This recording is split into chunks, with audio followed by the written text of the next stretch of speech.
अच्छा, मुझे थोड़ा सा ये बताएं, पाकिस्तान की अगर इंटरनल सियासत की बात कर लें तो पीटीआई आज भी उसी तरह प्रोटेस्ट कर रही है, उसी तरह नेगेटिव जो एक सोशल मीडिया कैंपेन्स है वो कर रही है।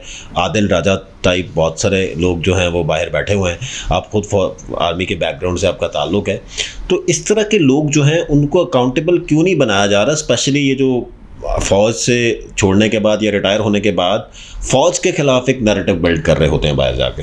देखिए, असल बात यह है कि गैर ममालिक में बैठना तो चलें एक अपनी जगह है, लोग जाते हैं गैर ममालिक में, पॉलिटिकल असाइलम्स भी लेते हैं, चीज़ें करते हैं, लेकिन पॉलिटिकल असाइलम्स के कुछ असूल होते हैं कि आप कभी स्टेट सीक्रेट्स और उनके ऊपर या कोई आप ऐसे डॉक्यूमेंट्स जो हैं या आप कोई वेनमस रवैये, जहर आलूद रवैये जो है वो आप स्टेट की तरफ नहीं, मतलब आप दूसरे लफ्ज़ों में खामोशी से ज़िंदगी खाओ पियो और अपनी ज़िंदगी चुप करके जियो, यही होता है ना। आप खुद भी माशाल्लाह इस चीज़ को जानते हैं। अब आदिल राजा हैं, हैदर मेहदी हैं, वजाहत हुसैन हैं, मुईद पीरज़ादा हैं, ये वहाँ बैठे में हैं और साथ साथ ये वावेला भी करते हैं और झूठे डॉक्यूमेंट्स जो हैं वो भी शेयर करते हैं, लोगों को उकसाते भी हैं। यानी कि 9 मई का एक बहुत बड़ा वाक़या था ना, कौशल भाई, बात ये है कि एक बहुत बड़ा वाक़या था। वो बाकायदा आदिल राजा जो है वो बता रहा था कि जी फलाना जगह डीजीसी का घर है, फलानी जगह जो है वो ये है। अब इस बात पे बरतानवी पुलिस ने, स्कॉटलैंड यार्ड पुलिस ने क्यों नहीं उनका मुहासबा किया? जबकि अदालत में केस में भी आपको पता है ब्रिगेडियर राशिद का केस, जो सेक्टर कमांडर थे आईएसआई के, उनका बड़ा वो मेरिट पे जीते हैं, लेकिन कानून तो मौजूद है ना। इसका मतलब है कि कहीं ना कहीं एक खामोश जो उनको जाहिर है, एक आपको मालूम है कि बरतानिया में जब आदिल राजा गया तो उस टाइम पे ऋषि सोनक जो कि एक भारतीय निजात आदमी है वो प्राइम मिनिस्टर था, तो कुछ तो फ़र्क होता है ना। तो फिर इस वजह से, और फिर हमने देखा कैमिला हैरिस थी वहाँ अमेरिका के अंदर, वो भी भारतीय निजात, और अभी भी जो तुलसी गैबर्ड है वो भारतीय निजात खातून है, और तुलसी गैबर्ड के जो CIA की चीफ हैं उनके और ट्रम्प साहब के आपने देख लिया कि उन्होंने, ट्रम्प साहब ने बड़ा उनको एक दूसरे लफ्ज़ों में शटअप कॉल ही दे दी कि तुलसी गैबर्ड को क्या पता भाई, CIA की चीफ को अगर नहीं पता तो फिर वो किसको पता है। तो मकसद यहाँ ये कहने का है कि ये लोग जो बैठे में हैं इनको कहीं ना कहीं पुष्टपनाही हासिल है। पाकिस्तान अपने कानून के तहत तो जाहिर है उनके ऊपर जो भी कर रहा है वो कर रहा है, लेकिन ये लोग लोगों को जहनों को पुरागंदा कर रहे हैं। मेरे ख्याल में PTI जो है बुनियादी तौर पे बुरी जमात नहीं है, ये अच्छे लोग थे, बिल्कुल कुछ लोग नेशनलिस्ट अप्रोच के थ्रू लोग, और मेरे ख्याल है कि और यही वो चंद लोग हैं जिसकी वजह से PTI इस लेवल तक पहुंची है, और यही वो लोग हैं जिनकी बुनियाद के ऊपर, देखिए आपको याद होगा असद कैसर साहब ने कहा था कि आदिल राजा वगैरह जैसे लोग हमारे साथ कोई ताल्लुक नहीं है, कि वो हमारे लिए वही वाली बात है कि एसेट हैं या लाइबिलिटी हैं। ये हो गया, ये शहबाज गिल वगैरह। शहबाज गिल तो आपको पता है बाकायदा रॉ और मतलब शहबाज गिल को देखें अभी फील्ड मार्शल के विजिट पे, रॉ और मुसाद का एजेंट है जी, और उसको पैसे कहाँ से आए हैं, क्या कर रहे हैं। मैं उस दिन एक पॉडकास्ट में यही कह रहा था कि देखें उसको जानता कौन था, उसको पाकिस्तान ने एक आइडेंटिटी दी पिछले दौर में, जब यहाँ पे आके उसको डिफरेंट पोजीशंस भी दी और ताल्लुक वास्ता था उसका। फिर उसने बड़ी मुश्किल से जो है ना, देखिए ना, अनिल मुसर्रत हो गया, शहबाज गिल हो गया, अनिल मुसर्रत के कनेक्शन थे रॉ के साथ, उसके फिर उन्होंने उठा के लेके आए, आप शहबाज गिल को मिलवाया हामिद खान साहब से जो इनके थे। हामिद खान साहब जो थे वो वैसे मतलब बस चले गए दुनिया से, तो हामिद खान साहब जो थे वो उन्होंने, और फिर जो पैसा वैसा देते थे रॉ, तो क्योंकि पैसा अनिल मुसर्रत ने पैसा बढ़ा दिया था, तो जाहिर है फिर पैसे वाली की इमरान खान साहब जो है वो कदर करते थे। मेरा ख्याल है कि इमरान खान साहब को बड़ा गलत गाइड किया गया। ये जो बातें हो रही है ना माइनस करने की, तो चले कोई और बात होती, किसी और चैनल पे बैठा होता तो मैं कुछ और कहता था, लेकिन आपके साथ तो ऐसी बात नहीं है, सीरियस बात है। माइनस नहीं होते लीडरशिप जो होती है, क्योंकि PTI is Imran Khan and Imran Khan is PTI, इसलिए माइनस तो नहीं, लेकिन मैं समझता हूँ कि जिसको कहते हैं ना कि बिल्कुल एक सर्द खाने में वो जा चुके हैं, और इस सर्द खाने में से निकलना अब आसान काम नहीं रहा। ये बल्कि एक भंवर है जिसका पहला चक्कर नहीं, दूसरा नहीं, तीसरा नहीं, ये तकरीबन कोई 5वें चक्कर तक पहुंच चुके हैं। इसके बाद 2 ही चक्कर रह गए, क्योंकि 6ठा और 7वां चक्कर के बाद फिर आपने कहा कि पैसे वाले के साथ इमरान खान को वैसे भी ज़्यादा प्यार था, ये अभी आपने स्टेटमेंट दी।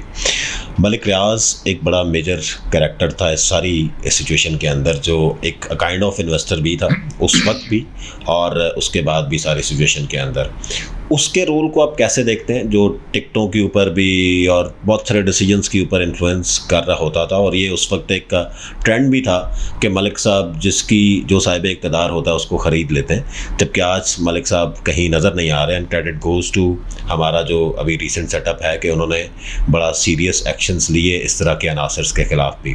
दूसरी साइड पे हमने देखा कि जनरल फैज़ का एक बड़ा अहम रोल था सारे इस प्रोसेस के अंदर, और अभी वो भी उस सारी सिचुएशन को भुगत रहे हैं। तो इन दोनों कैरेक्टर्स के हवाले से आप क्या कहना चाहेंगे? देखिए, मलिक रियाज जो है वो अगर कारोबार के ऊपर तवज्जो देते, यकीनन मलिक रियाज के जो क्रेडिट्स हैं वो मेरे ख्याल में बैरिया टाउन वगैरह को अच्छे प्रोजेक्ट्स भी उन्होंने दिए। उसमें ठीक है कि उन्होंने ज़्यादतियाँ भी बहुत सारी हुई उनसे, लेकिन ये है कि ओवरऑल उन्होंने डिलीवर किया, आवाम के अंदर पजीराई भी हासिल की, और उनका एक अपना तरीक़ाकार था। वो एक लंबी बहस है, उस पर पूरे 50 पॉडकास्ट हो सकते हैं, लेकिन जो मलिक रियाज ने अब किरदार अदा किया, देखिए ना, उन्होंने ये कहा कि मैं जर्नैलों की गाड़ियों से एडीसी उठा के जो है वो मैंने जो है पटवारी बिठा दिए।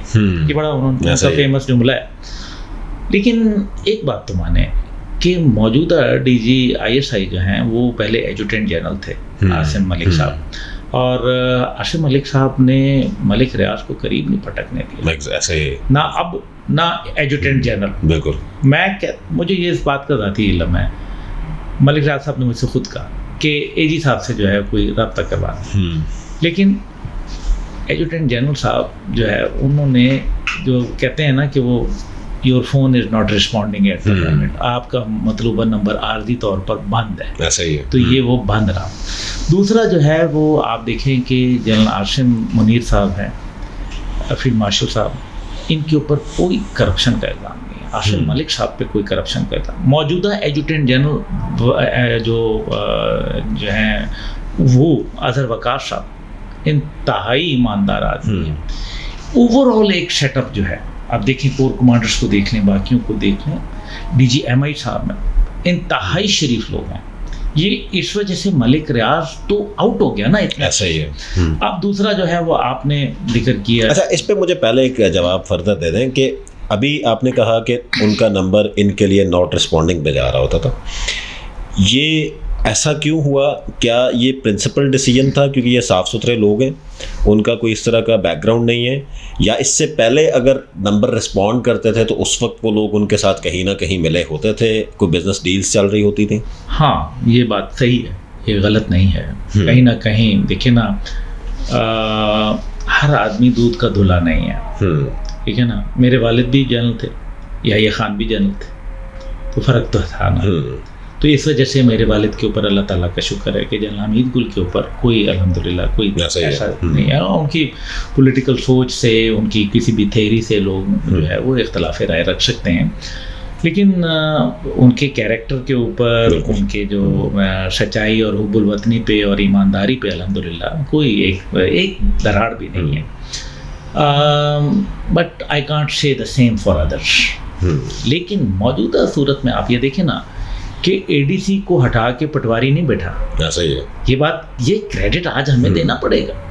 और दूसरा आप देखें कि फैज़ साहब के हवाले से जो चीज़ें आई, और फिर जो कुंवर मुईद की जानिब से बातें आई, जो टॉप सिटी वाले, और ये वो चीज़ें हैं जो अदालत में प्रूव हुई हैं। और जाहिर है कि जब आर्मी किसी पे मुकदमा चलाती है तो पहली बात यह है कि जनरल फैज़ के ऊपर जो अभी मुकदमा चल रहा है ना कौसर भाई, वो मुकदमा ये है कि उनके ऊपर चार्जेस जो हैं वो लगा दिए गए हैं। अब तो उन्होंने जवाब देना है।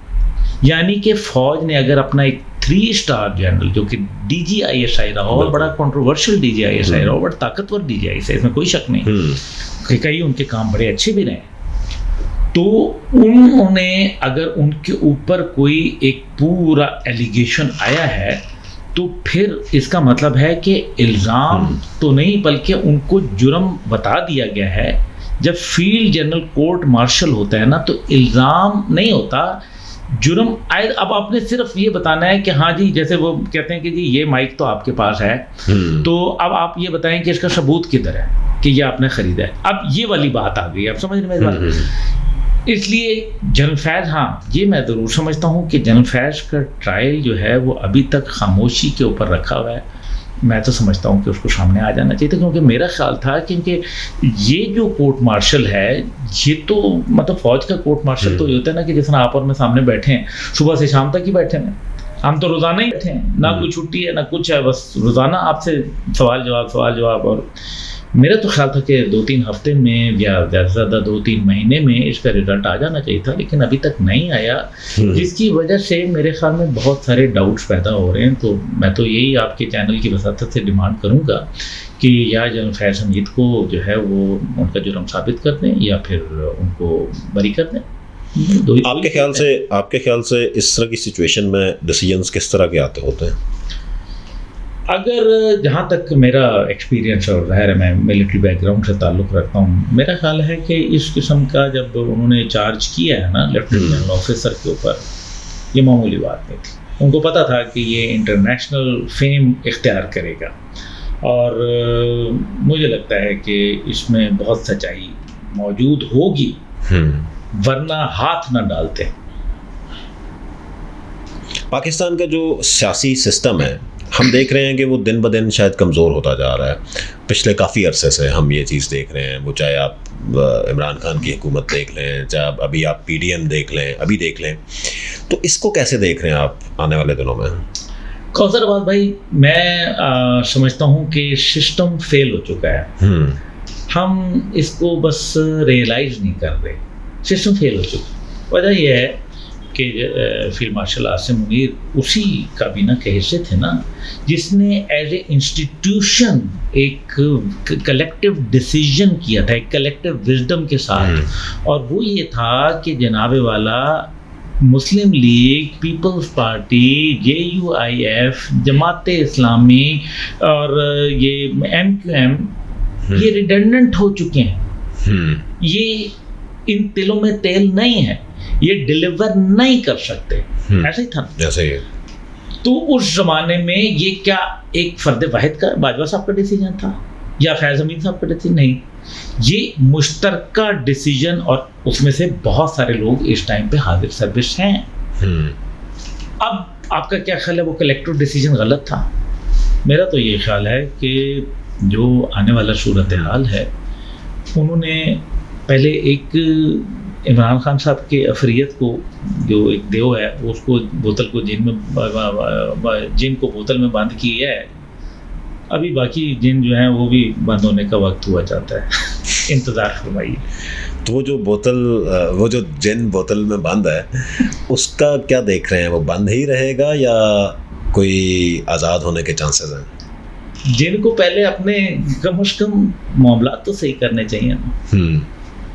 बात तो ये है, मैंने आपसे कहा कि PTI अच्छे लोगों की, मुहब्बे वतन लोगों की, लेकिन मुहब्बे वतन लोग अपने ही इदारों के क्यों खिलाफ हो गए? शख्सियत के खिलाफ हो जाते समझ आती, चलो बाजवा साहब के खिलाफ थे, आसिम मुनीर साहब के खिलाफ क्यों हो गए? हर जर्नैल, हर सिपाही, मतलब सिपाहियों को डंडे मारे, गालियाँ दी, आपने आगे लगाई। चागी का पहाड़ जो मॉडल था यार, वो तो शाह साहब हमारे सबके लिए था ना, भाई से इज्जत तो एहतराम था ना, हमारी एक सिंबल ऑफ प्राइड था। Why we have burnt them? उनको जलाने का क्या मकसद था? रेडियो पाकिस्तान पेशावर की बिल्डिंग को जलाने का क्या मकसद था? उसमें मतलब कौन सा क्या हो रहा था? वो फौज का हेडक्वार्टर था। फॉर गॉड से यार, ये तो गलत है ना यार। और फिर ऐसे लोगों को आदिल राजा 2014 में PTV देख लें, फिर हाँ 2014 उसमें PTV पे हमला देखें। अच्छा, फिर अब मसला यहाँ ये है कि ये जो माइंडसेट है, इसको ये कौन लोग हैं जो PTI में गंद कर रहे हैं? उसकी वजह ये हुआ कि PTI ने जो एहतजाज जारी किए, जो कि पहले महमूद खान के साथ करना था, चकजई साहब के साथ, क्या हुआ उसका? वो ईद भी आई और गुजर गई और फिर कुछ नहीं हुआ। मैंने उस जमाने में कहता था, 3 साल से मैं कह रहा था कि इमरान खान माइनस हो गया। अब अली खान मानी गई। अब ठीक है, वो ये कह रहे हैं कि माइनस से मीन्स के फ्रीज मोड में चले गए।